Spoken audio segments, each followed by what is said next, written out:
예, 반갑습니다. 저는 김강극 목사입니다. 여기 계신 분들 중에서 혹 저를 20여 년 전에 만나 뵀던 분들도 있을 수도 있습니다.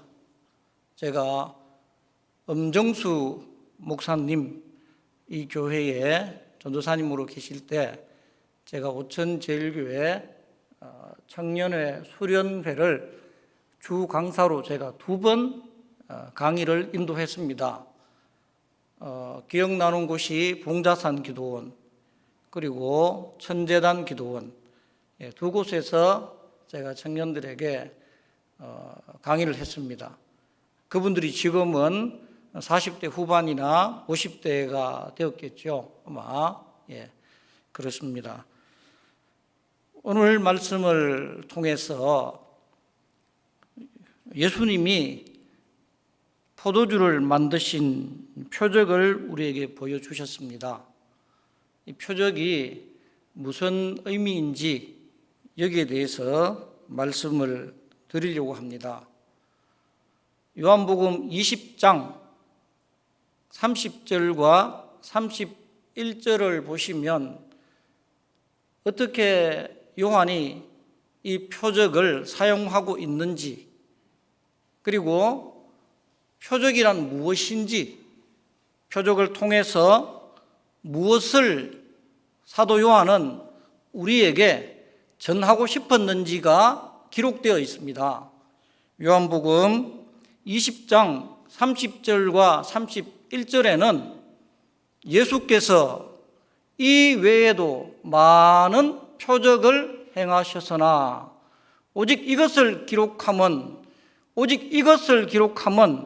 여기서 이것이라는 말은 요한복음에 기록된 표적을 말합니다. 예수께서 그리스도이심을 믿게 하려 함이라. 요한복음의 기록 목적이 예수님이 메시아이신 것을 증거하는 것입니다. 예수님이 그토록 기다리던 메시아시다. 이 메시아를 만나야지 생명을 얻을 수 있다. 요한은 그렇게 말을 하고 있습니다. 그래서 요한은 의도적으로 마태와 마가와 누가와는 다르게 자신이 본 예수님, 자신이 구약 성경에 메시아가 오시면 이러하리라라고 기록되어 있던 부분들을 예수님과 일치시켜서 예수님을 소개하고 있는 것입니다. 그래서 요한복음에는 7개의 표적이 등장합니다.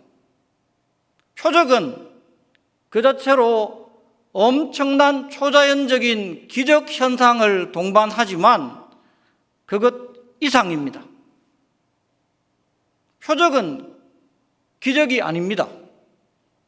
표적이라는 말은 기적보다 훨씬 더 무엇인가를 드러내고자 하는 의도가 있는 것입니다. 표적이라는 말은 영어 성경에는 사인이라고 번역을 해 놓았습니다. 요한복음 2장을 어릴 때부터 우리는 많이 들어왔습니다. 예수님이 물로 포도주를 만드셨다. 아마 이 요한복음 2장에 관해서는 적어도 한 5번, 10번 정도는 들어보았을 것으로 생각을 합니다. 저도 신학교를 가서, 신학대학원을 가서, 그리고 성경 해석학을 공부하면서 어떻게 성경을 해석하는 것이 올바로 해석하는 것이고 전하는 것인지 참 궁금했고 지금도 여전히 그 부분에 목말라 있습니다. 그런데 요한복음은 감사하게도 요한이 7개의 표적을 제시하면서 예수님이 메시아이심을 소개하기 위해서 7개의 표적을 기록해 놓았다라고 표적을 어떻게 사용해야 하는지 우리에게 말해주고 있다는 말씀이죠. 그래서 포도주를 만든다는 것은 무슨 사인인지 여기에 대해서 말씀을 드리려고 합니다. 요한복음에 나오는 7개의 표적들은 영어로 말하면 관사와 같은 역할을 하는 거예요. 여기에 혹시 영어를 전공하신 분들 있습니까? 영어를 학원을 하시거나 영어 강사를 하시거나 영어 선생님 분이 혹시 계십니까? 영어에 관사라는 것이 있죠. 정관사라는 것이 있습니다. 명사의 신분이나 정체를 확인해 주는 역할을 하는 것입니다. 요한복음에 등장하는 7개의 표적들은 그 표적을 통해서 예수님의 정체, 신분을 우리에게 확인시켜 주고 있다 이 말이에요. 그런 용도로 요한복음을 읽으셔야 됩니다. 예수님이 포도주를 만드셨는데 왜 만드셨습니까? 어릴 때부터 들어온 요한복음 본문의 이 2장에 대한 설교 제목 중에 하나가 저는 변화 이렇게 들었습니다. 예수님을 만나면 물이 포도주가 된다. 이렇게 변화. 물론 그것도 맞죠. 물이 포도주로 변했으니까. 사도 요한이 말하려고 하던 핵심이 과연 변화이겠습니까? 잔치집 같은 기독교 이렇게도 들었습니다. 그래서 기독교는 기쁨과 즐거움이 넘치는 종교다. 하지만 사도 요한은 요한복음을 어떻게 해석해야 할지 우리에게 이미 말을 해주고 있다는 것이죠. 그래서 예수님께서 이 표적을 행하셔서 자기의 영광을 나타내심에 제자들이 믿었다라고 11절에 되어 있습니다. 11절에 보시면 예수께서 이 표적을 행하여 그 영광을 나타내심에, 영광을 나타낸다는 말은 헬라어로 기록되어 있습니다. 요한복음은 헬라어로 기록되어 있죠. 하지만 사도 요한은 히브리인입니다. 그렇기 때문에 요한복음은 2번 해석을 해야 합니다.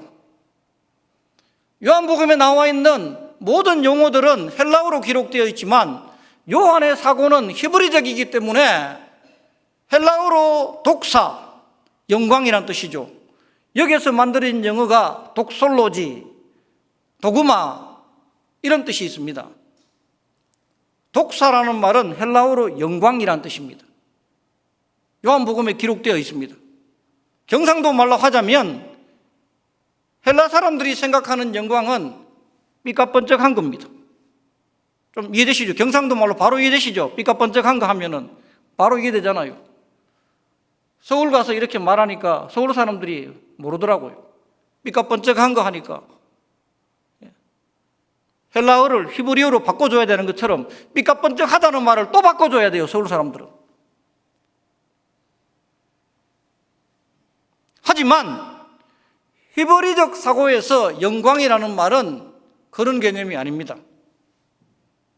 예수께서 포도주를 만드셔서 영광을 나타내셨다. 예수님의 휘황찬란함을 드러내셨다는 말이 아니란 말이죠. 히브리적 사고에서 영광, 카보드라는 말은 본질을 드러내다라는 뜻입니다. 본질을 드러내다. 그러므로 요한복음에 오늘 예수님이 포도주를 만드셔서 자신이 누구신지 자신의 본질을 드러낸 사건이다 이 말이에요. 얼마나 중요한 사건입니까? 그러면 포도주를 만드신 게 어떤 의미인지 우리는 제대로 알아야 되겠죠. 그래야지 예수님이 어떤 분인지, 예수님이 누구신지 그 본질을 우리가 알 수 있다는 것입니다. 성경에 다 나와 있습니다. 구약 성경에. 포도주는 무엇을 상징하느냐? 포도주는 풍요와 기쁨과 평화와 안식을 상징한다라고 구약 성경에 빼곡히 적혀 있습니다. 그래서 열왕기상 4장 25절에는 솔로몬의 통치 초기에, 솔로몬이 변질되기 전을 말합니다.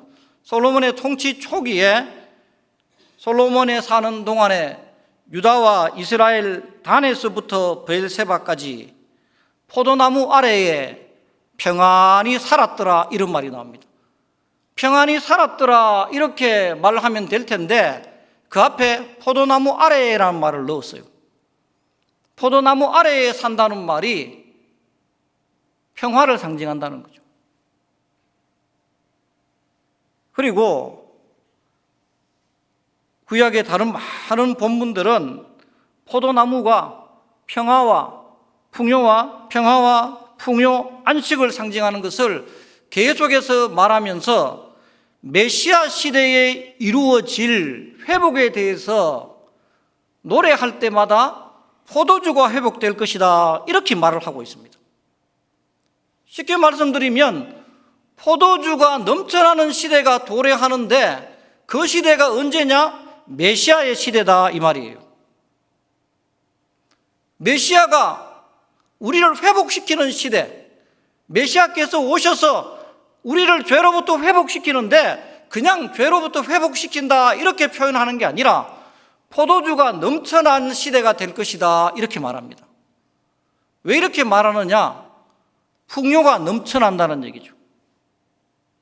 기쁨이 충만한 시대가 될 거라는 것입니다.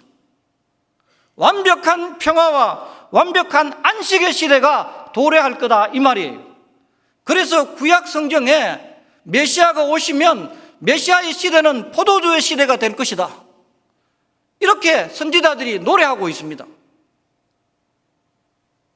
성경을 찾아서 지금부터 하나씩 과연 구약의 메시아 시대가 어떤 시대인지, 구약이 어떻게 묘사하고 있는지 한번 찾아보도록 하겠습니다. 아모스 9장 11절에서 15절입니다. 천천히 찾으시는 동안 제가 읽어드리겠습니다. 아모스 9장 11절에서 15절입니다. 그날에 내가 다윗의 무너진 장막을 일으키고 그것들의 틈을 막으며 허물어진 것을 일으키고 옛적과 같이 세우고, 13절을 읽겠습니다. 여호와의 말씀이니라. 보라, 날이 이를지라 파종하는 자가 곡식 추수하는 자의 뒤를 이으며 포도를 밟는 자가 씨 뿌리는 자의 뒤를 이으며 산들은 단 포도주를 흘리며 작은 산들은 녹으리라. 메시아의 시대가 되면 메시아가 오시는데 산들이 녹으리라 되어 있습니다. 무엇 때문에 녹는다는 것입니까?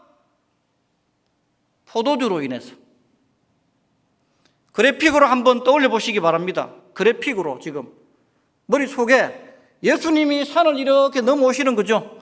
메시아가 산을 타고 넘어오시는데 메시아가 산을 타고 넘어오는데 메시아의 뒤로 포도주가 넘어온다는 것입니다. 이해되십니까? 무슨 말인지? 포도주가 산을 덮고 있다는 것이죠. 왜 메시아가 오는데 포도주가 산을 덮고 있다라고 지금 회복의 시대에 그날에 이렇게 말하면서 아모스는 예언하고 있을까요? 메시아의 시대는 포도주의 시대가 될 것이다. 다른 말로 하면 메시아가 우리에게 완벽한 풍요와 평화와 안식을 가져다 주시리라. 이렇게 지금 아모스는 말하고 있습니다. 아모스만 말하고 있는 게 아니에요. 요엘서 3장 18절에 그날에, 또 이렇게 그날에라고 시작하고 있습니다. 구약에서 그날에라는 것은 여호와께서 이스라엘을 회복시키는 날을 말하고 있습니다. 메시아가 오시는 날을 말하고 있어요. 그날에 산들이 단 포도주를 떨어뜨릴 것이요 작은 산들이 젖을 흘릴 것이며 유다 모든 시내가 물을 흘릴 것이며 메시아가 회복을 시키는 시대에, 우리를 회복시켜주는 시대에 그냥 회복의 시대다 이렇게 말하면 되는데, 선지자들은 이것을 상징적으로 산들이 포도주를 떨어뜨릴 것이다, 구약에 이렇게 나와 있습니다. 그래서 유대인들은 메시아의 시대가 무슨 시대냐, 유대인들은 메시아의 시대는 포도주의 시대, 이렇게 유대인들은 알고 있었단 말이죠. 이해되십니까? 무슨 말인지? 우리가 모르고 있었는 거예요. 왜? 우리는 한국 사람이니까. 하지만 유대인들은 메시아의 시대가 되면 포도주의 시대가 된다. 다른 말로 하면 포도주는 풍요와 평화와 안식을 상징하는 상징물이기 때문에 메시아 시대가 포도주의 시대가 된다는 말은 메시아가 우리에게 우리가 잃어버린 완벽한 평화와 풍요와 안식을 회복시켜 주시리라, 이것을 고대하고 있단 말이에요. 그래서 제자들은 예수님이 포도주를 만들자 예수님이 누구신지를 알아봤다는 말이에요. 지금 요한복음 2장에 하는 얘기가. 근데 우리는 모른단 말이에요. 우리는 모르면서 우리 마음대로 해석하고,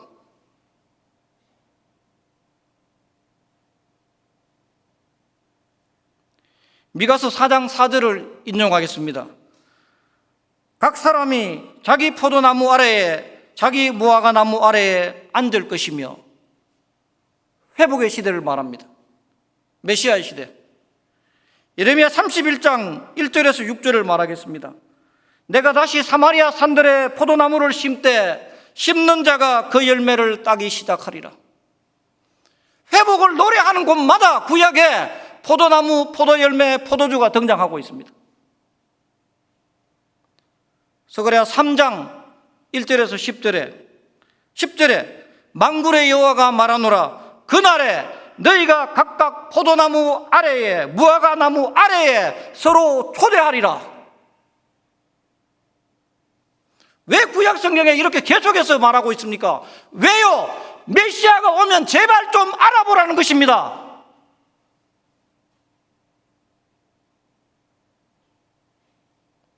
성경을 마음대로 인용하지 말고 이렇게 많은 구절들이 스가랴 8장에 또 나옵니다. 이스라엘의 회복에 관한 말씀이라.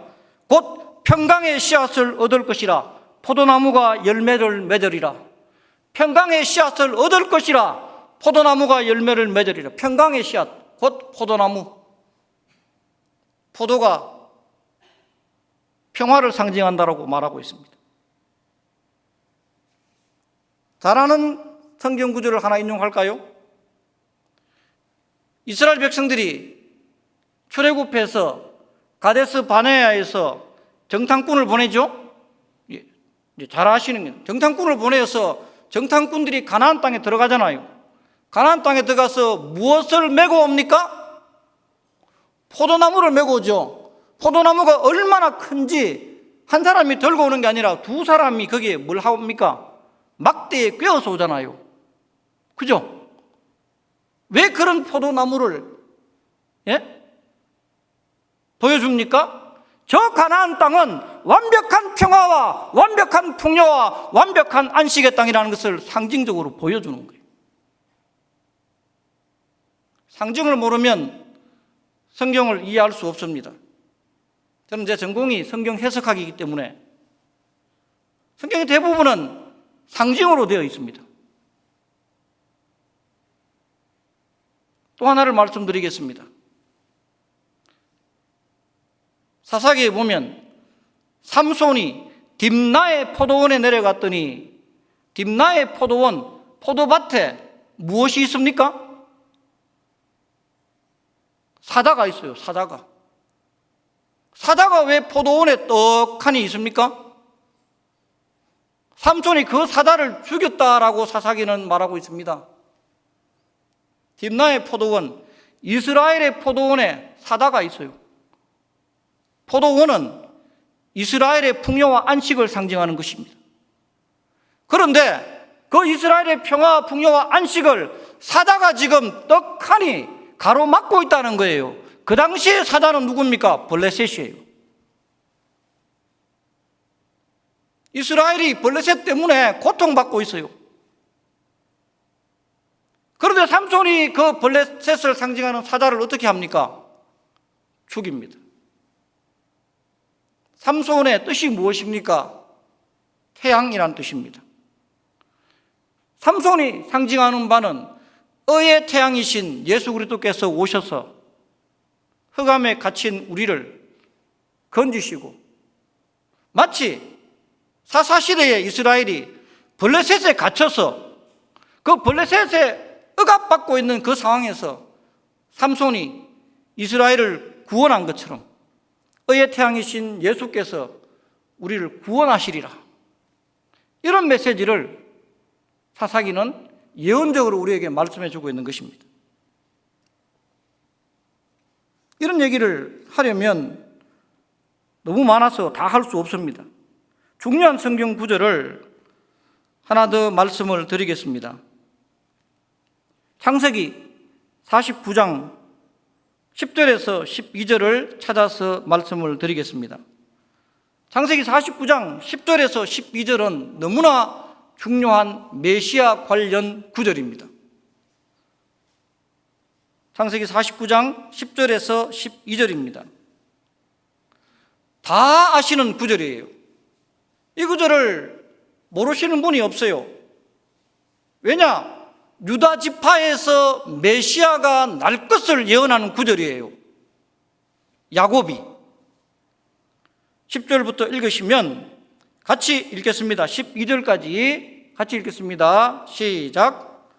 주가 유다를 떠나지 아니하며 통치자의 지팡이가 그 발 사이에서 떠나지 아니하기를 실로가 오시기까지 이르리니 그에게 모든 백성이 복종하리로다. 11절. 그의 나귀를 포도나무에 매며 그의 암나귀 새끼를 아름다운 포도나무에 맬 것이며 또 그 옷을 포도주에 빨며 그의 복장을 포도즙에 빨리로다.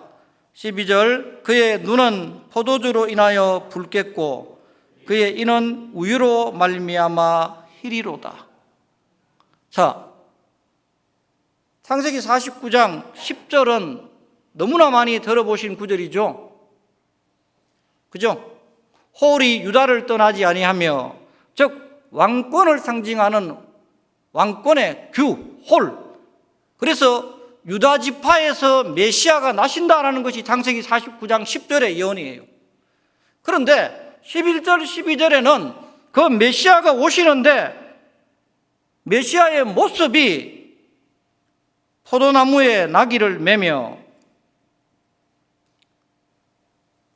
옷을 포도주에 빨며 복장은 포도즙으로 인해서 옷이 다 붉은색이에요.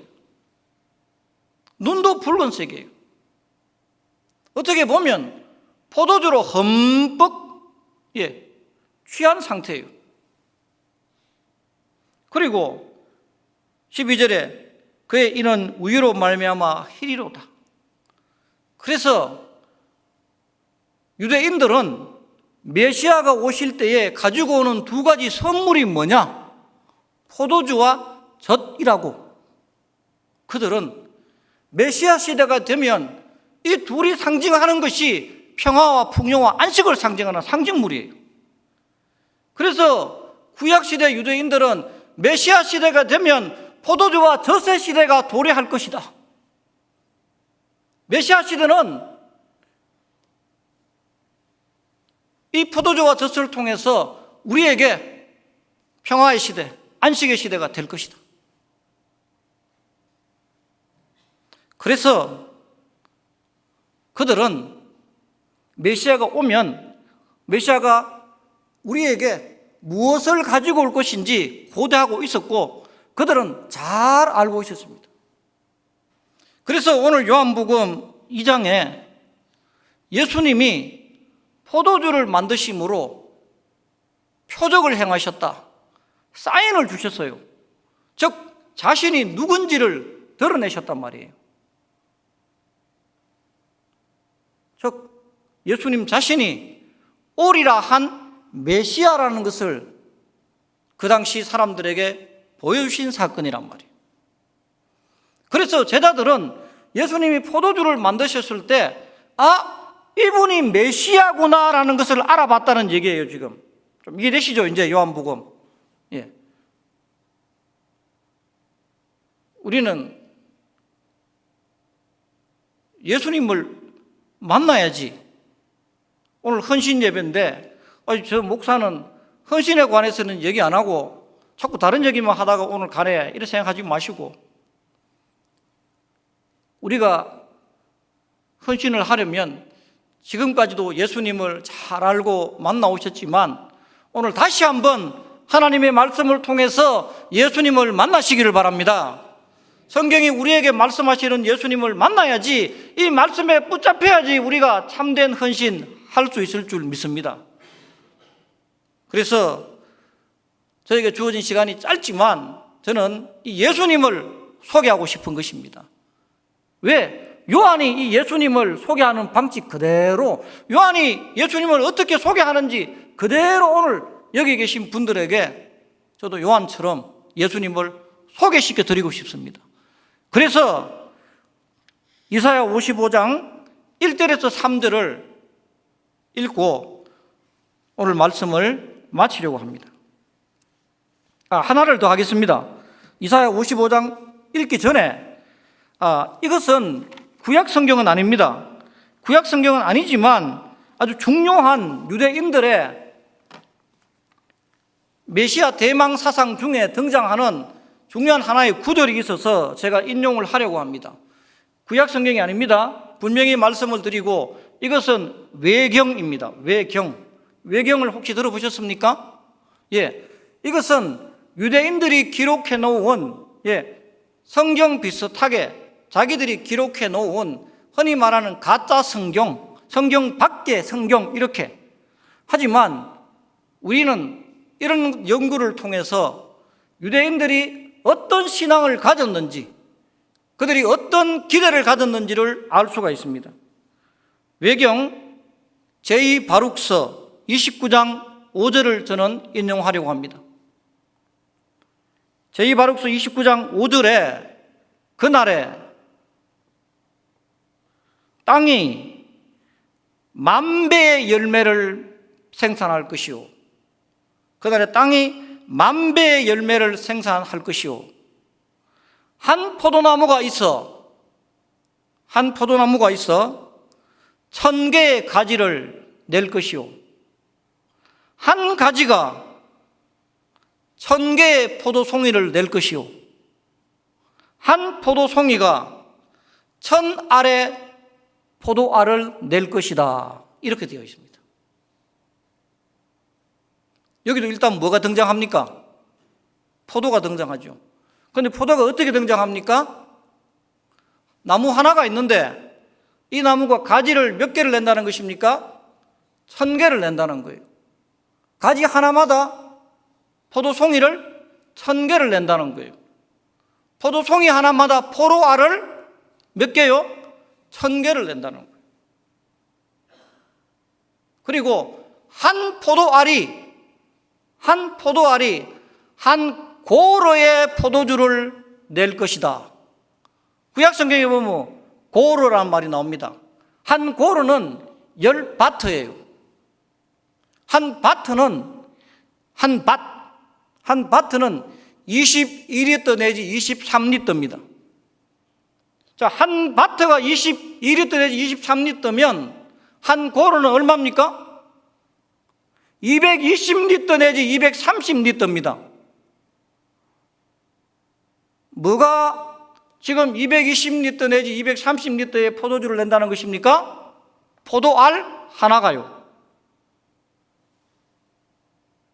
포도알 하나가. 자, 그러면 이제 곱하기를 하십시오. 그런 포도알들이 몇 개라는 것입니까? 1000개. 그런 포도송이가 몇 개입니까? 1000개. 그런 가지가 몇 개라고요?